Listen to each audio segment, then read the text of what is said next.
College इंतजामिया से, और वो यही मुतालिबा कर रहे हैं कि गर्ल्स के लिए अलग एक सेक्शन बनाया जाए। इसी पर हम बात करेंगे। हमारे साथ मौजूद है हमारे नुमाइंदे सैयद लुत्फुल हसन गिलानी। लुत्फुल हसन बताएगा कि कॉलेज इंतजामिया का इस मामले पर क्या मौक़िफ़ है। जी बिल्कुल, बहावलनगर की जो मुकामी इंतजामिया है उन्होंने तो इस बारे में अपना मौक़िफ़ देने से इनकार किया है। तब मैं आपको बताता चलूँ कि बहावलनगर बहुत बड़ा ज़िला है, इसकी 5 तहसीलें हैं, तकरीबन 30 लाख आबादी है और इस पूरे ज़िले में तकरीबन एक ही कॉमर्स कॉलेज है और उसकी भी इसके पास बिल्डिंग मौजूद नहीं है। 2012 में जब इसको अलहदा कर दिया गया और HED के इसको सुपुर्द कर दिया गया तो उसके बाद से government college of commerce for women के लिए कोई बिल्डिंग नहीं है। इन लड़कियों को, बच्चियों को जिनका कैंपस है वो government college of commerce for boys के हाल में शिफ्ट कर दिया गया है और आपको अगर कैमरामैन फुटेज दिखा सके तो उसी हाल में जो है वो स्टोर रूम मौजूद है, उसी हाल में कंप्यूटर लैब मौजूद है, उसी हाल में स्टाफ मौजूद है और बच्चियां भी उधर बैठ के पढ़ रही हैं। यहाँ पे कोई जो है वो उनके लिए वाशरूम्स का इंतजाम नहीं है, पानी का इंतजाम नहीं है। और मैं आपको एक खास बात बताता चलूँ कि बहावलनगर में टॉयलेट ये है कि 2015 में ये जो कॉमर्स के पेपर्स हुए पूरे पंजाब में बहावलनगर की बच्ची जो है नज़म उसने टॉप किया और पूरे पंजाब में कॉमर्स का एक ही बोर्ड है और पंजाब में बहावलनगर की बच्ची ने कॉमर्स। जब ये सहूलतें, मुकामी सहूलियात मौजूद नहीं है, उनको वाशरूम्स नहीं है, पानी नहीं है, छत नहीं है और इसके बावजूद इतना टैलेंट है, तो अगर इन बच्चियों को हम सहूलियात प्रोवाइड कर दें, सहूलियात दे दें तो इनके टैलेंट का क्या मेयार होगा। बिल्कुल। अच्छा लुत्फुल हसन, आप ये भी बताएगा कि कुछ इस किस्म की भी इतलात है कि महकमा औकाफ की ज़मीन पर इनके लिए कैंपस बनाया जा रहा था और उन्होंने कोई स्टे लिया है जिसकी वजह से अब ख़वातीन के लिए जो अलग बिल्डिंग है वो नहीं बन पा रही। हकायक है इस बात में? जी बिल्कुल, बहावलनगर में जो कॉमर्स कॉलेज फॉर बॉयज़ है ये ऑलरेडी औकाफ की ज़मीन पर ही बना हुआ है। इसके पोर्शन को वो अपडेट कर रहे थे आई काम के लिए, डी काम की क्लासों के लिए, लेकिन महकमा औकाफ ने उसमें स्टे ऑर्डर ले रखा है जिसके लिए करोड़ों रुपए उन बिल्डिंग पे लगा दिए गए हैं। बाकी वो बिल्डिंग नामुकम्मल खड़ी है। अभी मैं आपको इसमें थोड़ा सा और बताता चलूँ कि कॉमर्स कॉलेज फॉर बॉयज़ का जो है इधर है कैंपस है, उसमें भी आधे कॉलेज पे कब्जा किया हुआ है इदारे वालों ने जहाँ पे उनके हैं और आधे कमरे जो हैं वो बिल्कुल स्टाफ रूम के लिए नहीं है, स्टूडेंट्स के लिए नहीं है। स्टूडेंट्स खुले आसमान तले बैठ के पढ़ने को मजबूर हैं। बिल्कुल लुत्फुल हसन, अगर महकमा औकाफ की जगह है वो डेफिनेटली नहीं देंगे कॉलेज इंतजामिया को, तो फिर कॉलेज की क्या वैल्यू वर्थ है? इंतजामिया को तो जागना चाहिए। फिर इंतजामिया का मौक़िफ़ जानने की कोशिश नहीं की आपने?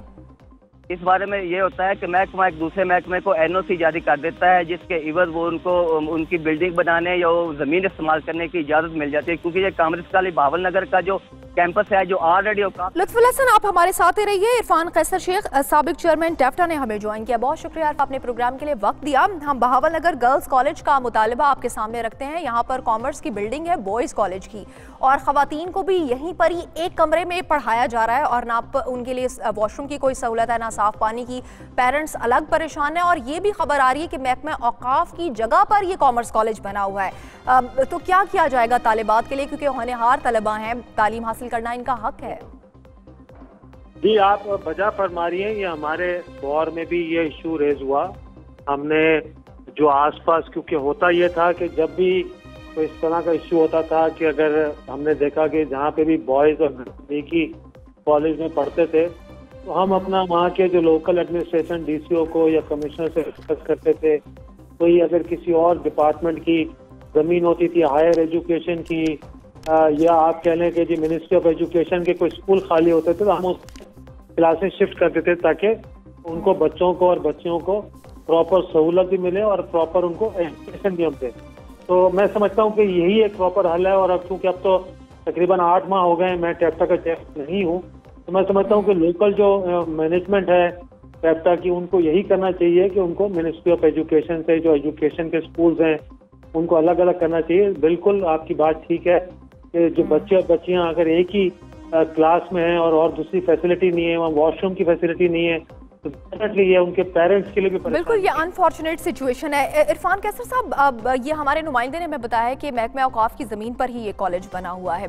डेफिनेटली महकमा औकाफ तो अपनी ज़मीन नहीं देगा, इसीलिए उन्होंने स्टे लिया हुआ है और इसीलिए इतनी वर्स्ट सिचुएशन हम देख रहे हैं कि बच्चे बच्चियाँ एक ही कमरे में तालीम हासिल करने पर मजबूर है। वॉशरूम्स नहीं, पानी नहीं, कोई ग्राउंड नहीं, कोई कुछ भी नहीं। तो फिर इसका अल्टीमेट सोल्यूशन क्या आपकी नज़र में, क्या आपको लगता है? महकमा औकाफ तो जगह नहीं देगा, फिर इवेंचुअली गवर्नमेंट को हेल्प करना पड़ेगा? वैसे मैंने आपको गुजारिश की कि अगर जो मिनिस्ट्री ऑफ एजुकेशन के जो बाकी स्कूल्स हैं या जो मिनिस्ट्री ऑफ हायर एजुकेशन की बाकी जगह हैं, अगर महकमा औकाफ नहीं देता तो गवर्नमेंट के तमाम इदारे जो हैं वो एक ही पेज पे होने चाहिए और एक ही पेज पे होते हैं।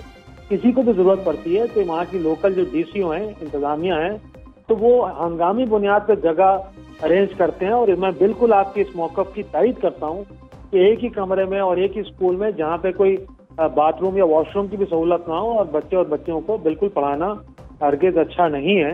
तो मैं समझता हूँ कि ये जो लोकल जो मैनेजमेंट है दोनों महकमों की और दोनों इदारों की, इनको चाहिए कि वो लोकल एडमिनिस्ट्रेशन DC से या कमिश्नर से मिलें और हंगामी बुनियादों पे उसको जो है ट्रांसफर करें और बच्चों का अलग अलग स्कूल होना चाहिए, बच्चों को किसी तौर पर रिलीफ मिल सके। इरफान कैसर शेख, साबिक चेयरमैन टैफ्टा, हमारे साथ मौजूद थे। थैंक यू सो मच आपका। सैयद गिलानी, आपने भी हमें अपडेट किया, बहुत शुक्रिया आपका। अभी प्रोग्राम में लेंगे एक छोटा सा ब्रेक और ब्रेक के बाद दीगर शहरों के मसाइल आपके सामने रखेंगे। Stay with us.